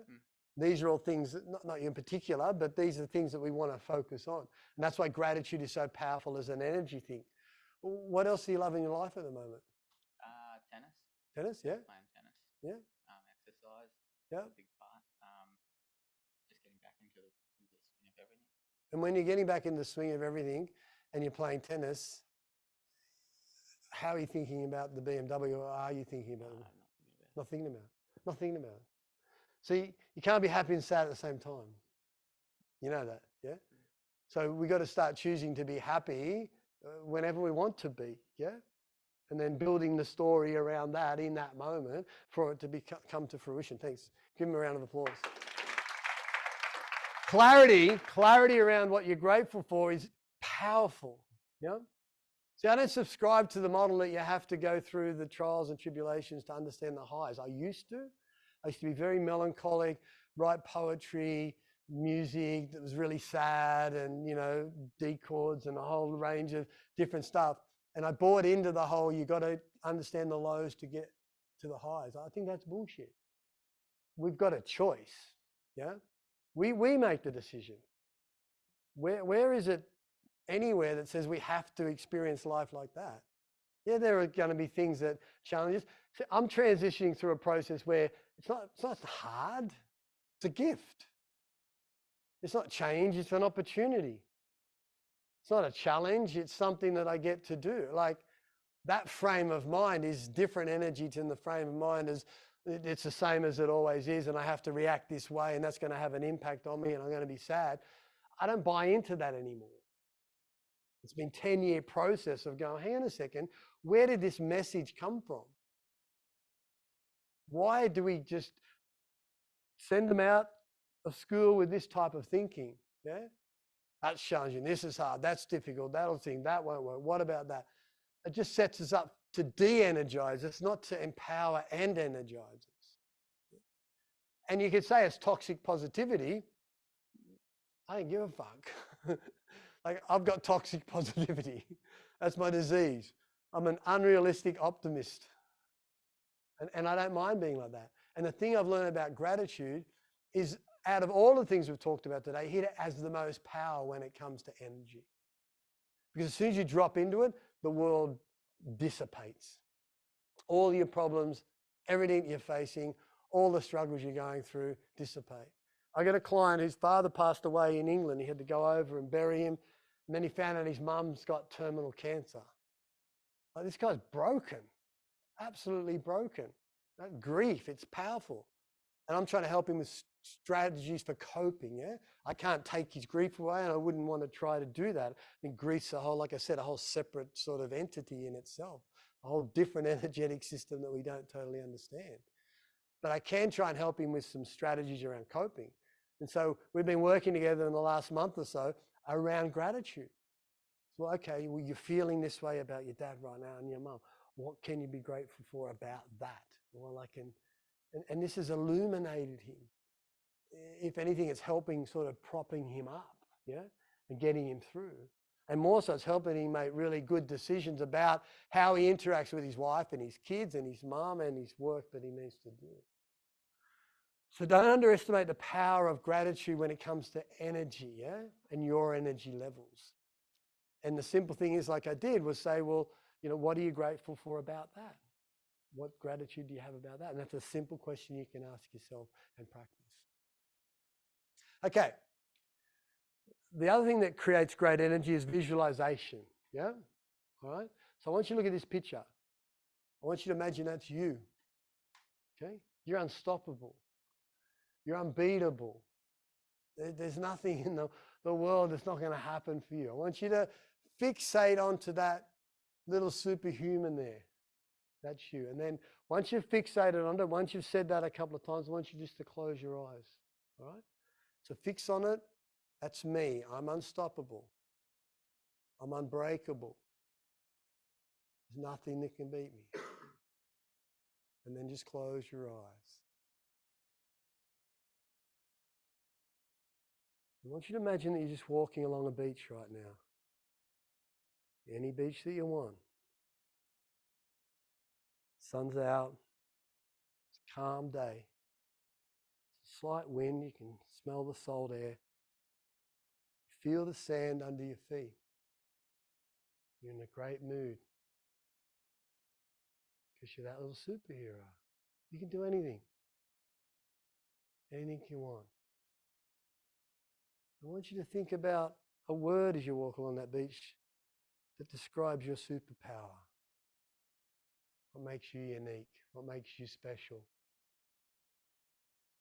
That superpower that you have, that one word as you walk along the beach with the sun shining on you, the beautiful salt air, the nice calm waves, the sand under your feet. As you see yourself as that figure, unstoppable, unbreakable, empowered, confident.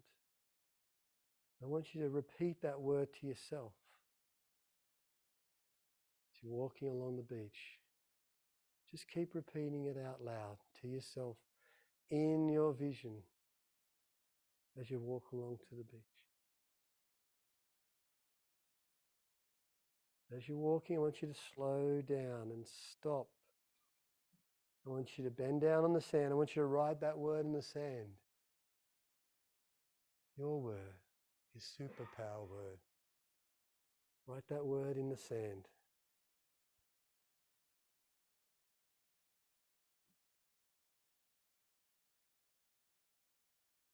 Then when you finish writing it, I want you to keep walking along the beach.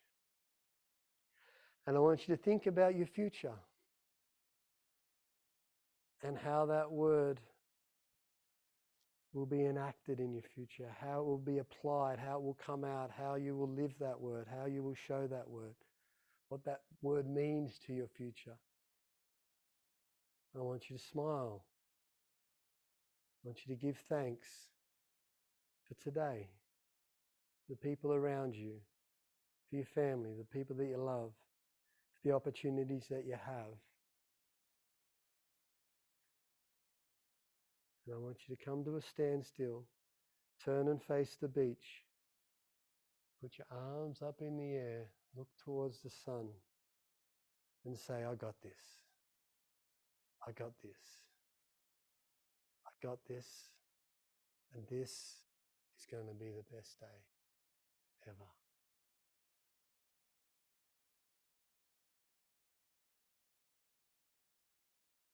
And slowly open your eyes.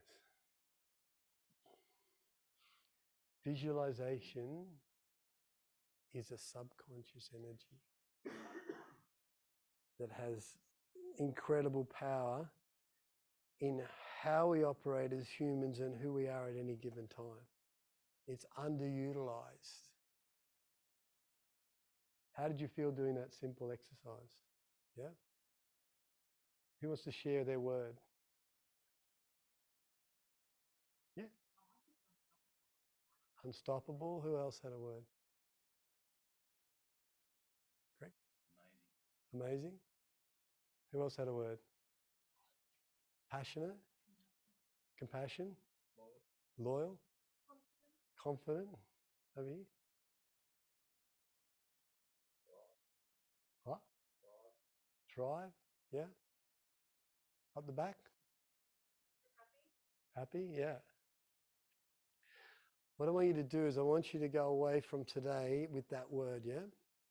Take yourself, whenever you need to, back to that beach, yeah? And if you start to shift on your energy, you can be sitting at your desk. You just close your eyes and drop into that visualization because that's anchored in you now, yeah? Whenever you think of that word, it's going to take you back to that moment when you felt unstoppable, when you felt happy. And that energy is going to shift inside your subconscious. Because a lot of our behavior is subconscious behavior. As you know, when you drive a car, you're driving it 50%, 60% potentially subconsciously, and the rest consciously. And so it is with a lot of behaviors that we have in life. So take that gift and use it. One of the best times to use it is just before you fall asleep, because your subconscious doorway is opening up for the night. And you want to feed as much as you can into that for the next day. Okay? Feeling good? Yeah? Can you sense the different energy to that to when we did the 333? Yeah? So there's almost like we're going on a little bit of a journey through the various attitudinal energy. You can feel the physiological, the breath energy, and now the visualization energy. You get good at understanding these different almost paradigm shifts in how our consciousness operates at this level. And you'll be able to almost utilize them as a portal, yeah, of experience, which is what we do all the time. Okay, great stuff. So, pen, paper. I haven't got long to go.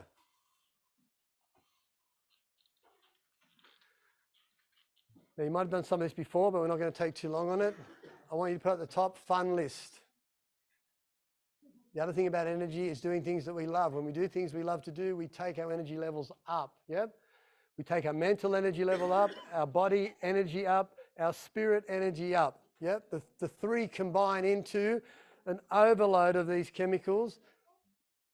And so on your fun list, I want you to write down at least 5 things that you love to do that give you the most fun. Yep?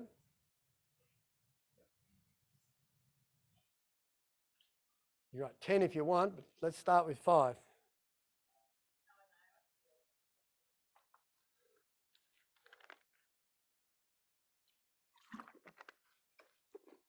If you can get to 10.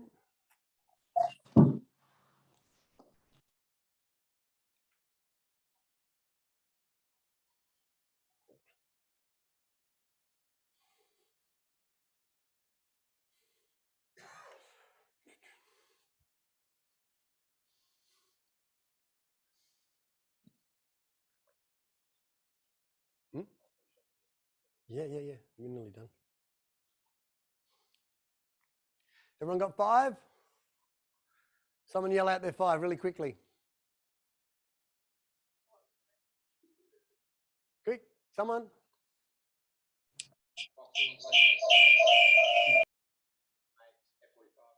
Yep. Yep. Hiking, night drives, dancing in the house, exercise, surfing. Great. Over here, someone over here. 5 things. Paddleboarding, having a meal with my family, walking my dog, and watching my son. Awesome. Now tick the ones that you do every week.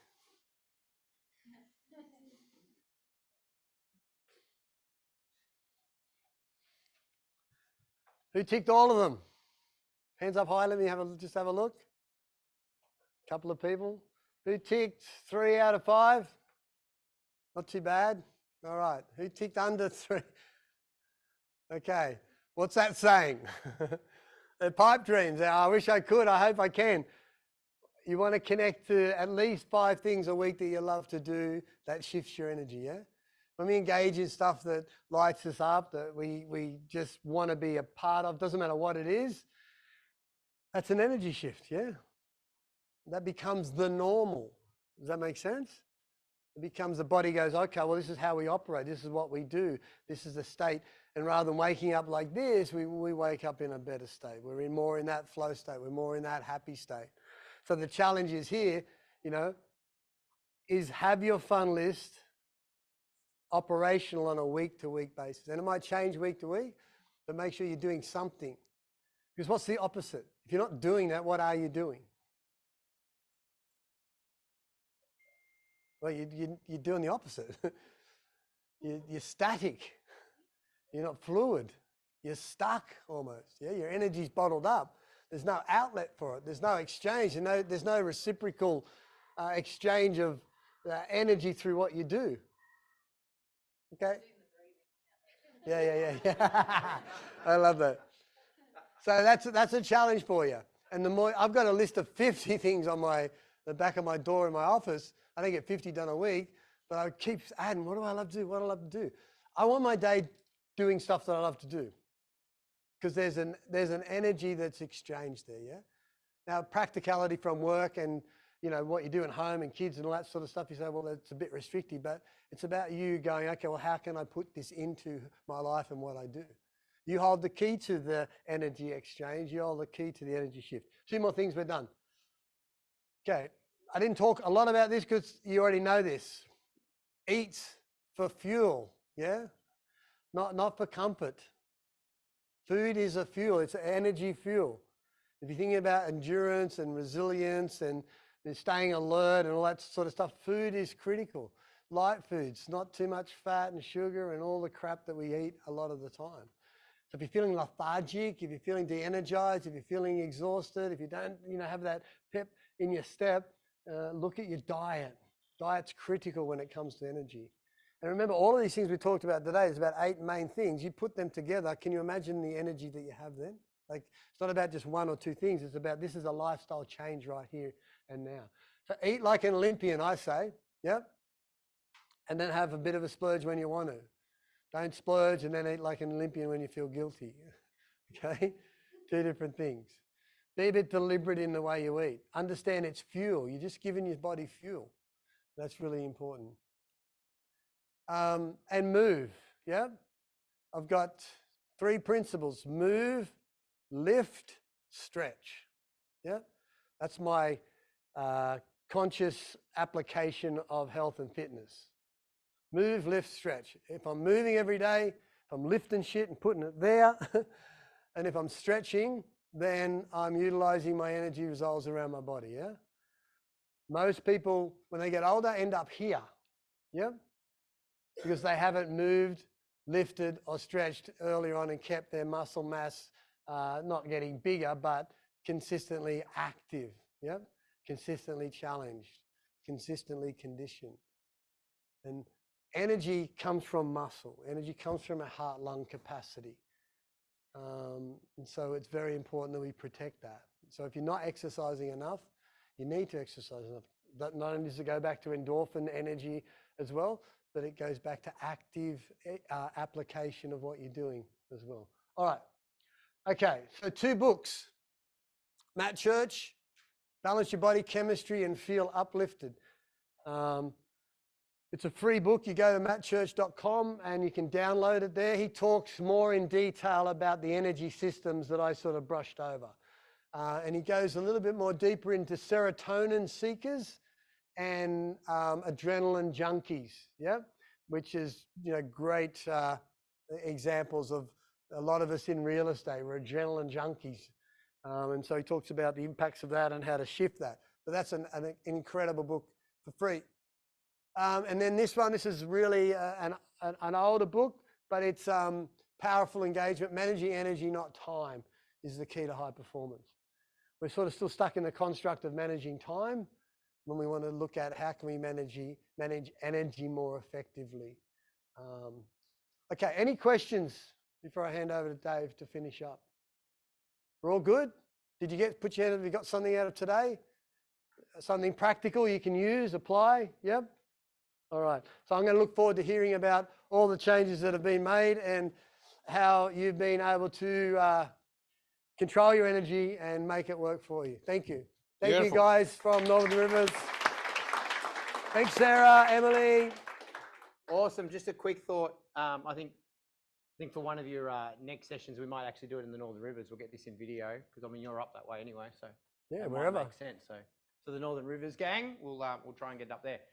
To bring it back to the business, the way I think about business is that lifestyle group is actually a living thing. Like, it's actually got an energy to it. And I think about the way we started the business, and I even sent Haley a message the other day, and it literally thought when we're building the business for different reasons, it was like Haley and I versus the world. And I think what's been really exciting with the leadership team that we've been talking about it, and I know Lee and I had a great chat about it this morning, but we feel that we're in that flow. And I think for ages in the business, it really did feel like a fight. But I just really want to thank the whole group, because at the moment, I'm just absolutely loving coming to work. I worked all weekend, not because I had to, but because I'm loving what we're doing, and there's some really exciting things happening behind the scenes. But I think, just humbly, just want to thank everyone for that, because it's a part of that. I think this was a nice session. Sometimes we do sessions like this in personal development. Personal development is having a real good look in the mirror, and then obviously it could bring up a lot of stuff.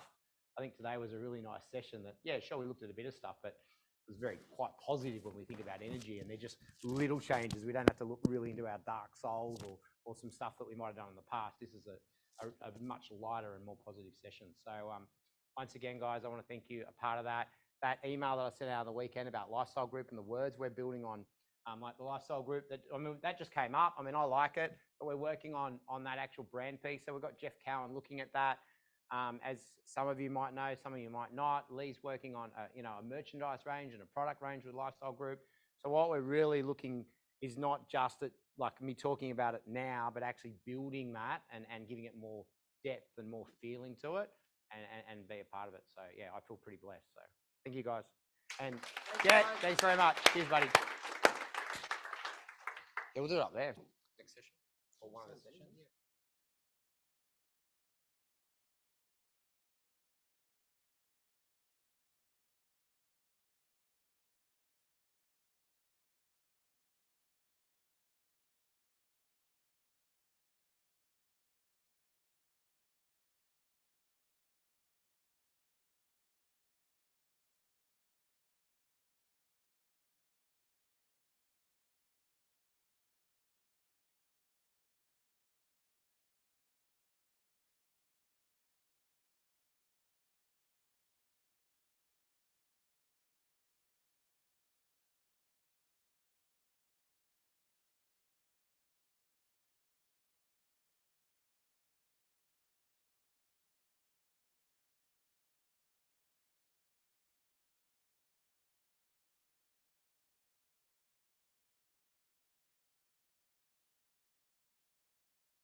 All right, what have we got here?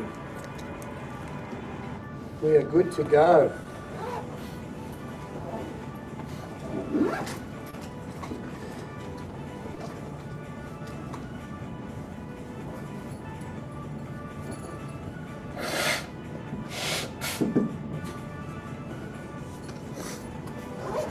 All right, thanks, mate. Have a good day. No worries, enjoy your day. Yeah. Drive back to Gold Coast. I only did that drive back down Sunday night. I worked up there Sunday night and had to be back here for 7 p.m. Right, today. good. It's like, It's a killer. I don't drive well. it's so straight now. Yeah. It's just boring. I know, it's like, yeah, I've got I put the lane thing on. Cruise, I got all the buzzers on, so it's like beep beep beep beep. The slow down buzzer. I got the lane buzzer. I got I needed that the other night. every buzzer I can put on to make me. Whoa. And then I've got the hand buzzer. It goes red. Oh, okay. My hands on the because it'll self drive. Oh, wow. So it's like lane assistance, self-driving, and then the car in front, it's got the distance, it'll slow down and go as slow as the car. Oh, If okay. that's not set right, it'll speed up to the car and then it'll go. Jesus. All right, mate. All right. See ya.